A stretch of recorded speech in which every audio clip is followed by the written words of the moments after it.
Between the fall of the Ninja Turtles and the rise of the Power Rangers, Playmates released a line of figures that were bad to the bone, and they were known as the Skeleton Warriors, a line of toys that a cartoon series was based off from, which is interesting because at the time it was mostly the opposite. But without further ado, let's get into it. The Skeleton Warriors figures were pretty ahead of their time, featuring loads of detail and accessories. There was the Legion of Light, or the heroes, and then there was the Legion of Darkness, or the villains. There were 3 heroes and 5 villains released for this line, and the packaging for these figures featured a giant skull and the figure encased in it, their name at the bottom, a brief description of the lore, the other figures of the line, as well as a bio on the character and their arsenal.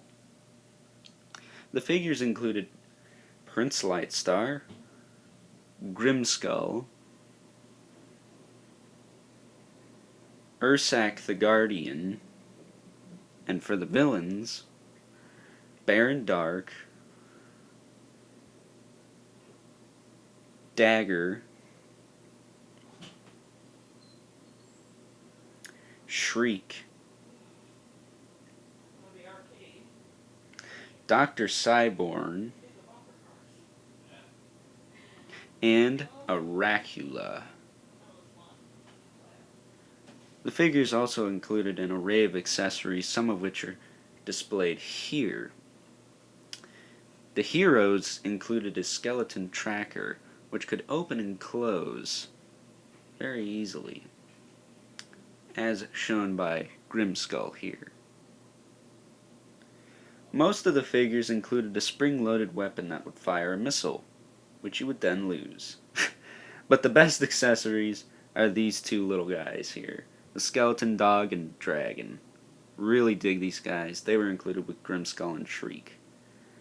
Then there were 2 rides released for the line, the Skeleton Legion Skull Cycle, as well as the Skeleton Legion Skeleton War Horse.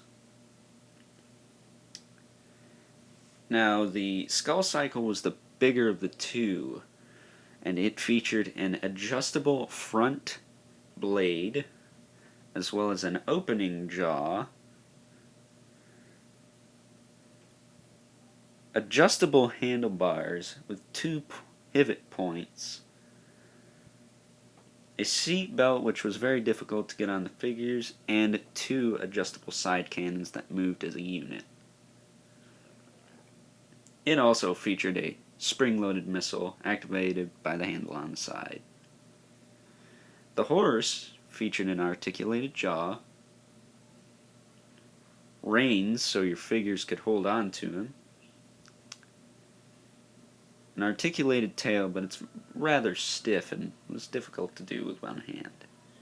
And it also featured an adjustable spear mounted on its side that you could rotate around and point forward to attack your enemies. It too also featured a missile. The figures were rather difficult to get on the vehicles, per se.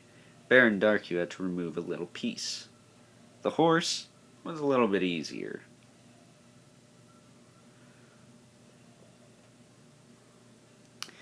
Unfortunately, the Skeleton Warriors line ended between 1994 and 95. It's a shame because there were some really cool figures that could have been released, pictured here, as well as the never-released Talon, one of the main heroes, along with a few vehicles, and the Skeleton Dragon. Skeleton Warriors were re-released in KB Toys in the late 90s but they were a little bit different and a little bit less detailed. But you could probably pick up a full set of them for $50 or less. But luckily, October Toys has picked up the Skeleton Warriors license and promises to continue their legacy as long as they have the funding for it. So that's it for this edition of Throwback Thursday. I hope you guys enjoy this new segment. I hope you guys stick around. There will be another one at the end of next month, July. And until next time, I will catch you guys later. And remember, they were bad to the bone.